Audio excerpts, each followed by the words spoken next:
Quelle est la signification de l'imposition des mains? Cela témoigne du fait que nous sommes venus sur la base de l'homme céleste corporatif, le seul corps, de sorte que dans l'imposition des mains, il y a le témoignage rendu par 2 ou 3 ou davantage, par un acte d'identification, que nous ne sommes pas des unités isolées, mais que nous sommes un corps collectif ou corporatif. L'homme céleste corporatif.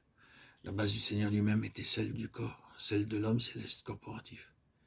Il n'y a aucun doute que c'est dans cette vie d'unité dans l'esprit, comme la vie de l'homme céleste, que nous découvrons les plénitudes plus grandes de Christ. Il y a toujours quelque chose de plus dans 2 personnes que dans une seule. Il y a toujours quelque chose de plus du Seigneur dans une relation qu'en étant isolé. Le Seigneur indique cela très clairement, quand par le moyen de l'écrivain de la lettre aux Hébreux, il dit « N'abandonnons pas notre assemblée comme c'est la coutume de quelques-uns, mais exhortons-nous réciproquement, et cela d'autant plus que vous voyez s'approcher le jour. » Hébreux 10, 25. Pourquoi devait-il spécifier « vous voyez s'approcher le jour » ? Parce que c'est le jour de la plénitude, le jour de la consommation. Le fait de nous rassembler d'autant plus en vue de ce jour permet au Seigneur de donner d'autant plus en vue de cette plénitude finale. Nous avons d'autant plus besoin de cela que nous approchons de la fin et du commencement de ce jour. La base de l'homme céleste personnel et corporatif est la base que nous devons prendre de façon tout à fait déterminée. Tout vit en Christ, l'homme céleste. Le principe dominant de l'homme céleste est la vie éternelle. Tout vit en lui. Nous avons dit qu'en lui la parole de Dieu est vivante, sur la base de l'homme céleste. La parole devient vivante. Engagez-vous sur cette base et vous éprouverez que les choses sont réellement vivantes. Abandonnez votre propre base et prenez la sienne et vous trouverez la vie. Mettez cela à l'épreuve si vous le voulez. Si vous conservez votre base, vous mourrez ou vous resterez dans la mort. Vous dites « Oh mais Seigneur, je suis tellement faible. » Eh bien, restez sur ce terrain-là et voyez si vous ne mourrez pas. « Seigneur, je suis tellement insensé. » Eh bien, restez sur cette position et voyez de quelle mesure de vie vous jouissez. Le domaine de ce que je suis est celui de la mort.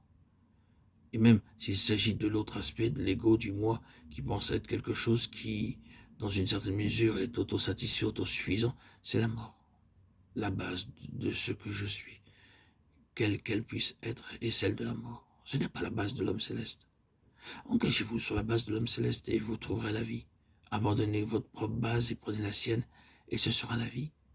Si vous vexez, si vous fâchez, que vous en alliez en boudant et en nourrissant votre grief, vous mourrez.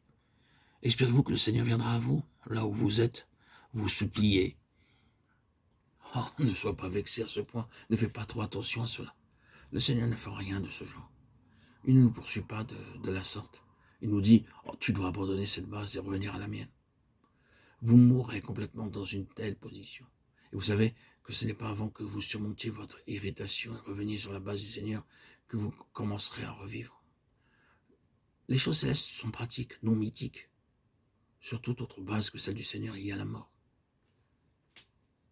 Si nous nous séparons, si nous abandonnons cette communion fraternelle, cette association qui est notre relation spirituelle dans la volonté de Dieu, nous commencerons à subir des pertes et deviendrons comme Thomas. Nous sommes à l'extérieur des choses, perdant du terrain, et nos vies deviendront chétives, ratatinées, misérables. Le Seigneur ne courra pas après un Thomas. Le Seigneur n'a jamais poursuivi Thomas. Quand les autres disciples s'étaient réunis et que Thomas n'était pas avec eux parce qu'il était choqué, le Seigneur n'a pas été le chercher et lui dire « Viens donc Thomas ». Le Seigneur les a rencontrés quand ils étaient ensemble. Et ce ne fut pas avant que Thomas vint là où il se trouvait qu'il rencontra le Seigneur et entra dans la vie. Et qu'il est parvenu à voir combien il avait été stupide. Alors Thomas tomba à genoux. Il tomba à genoux et dit « Mon Seigneur et mon Dieu ». C'est là sa confession d'avoir été un insensé. Si nous nous séparons et nous nous en allons pour quelque cause que ce soit, nous mourrons. Le Seigneur ne viendra pas en vie jusqu'à nous. Il nous dira sans cesse, tu dois abandonner cette base et revenir là où je peux te rencontrer, là où ta vie se trouve. C'est la base de l'homme céleste corporatif. Revenir à Christ.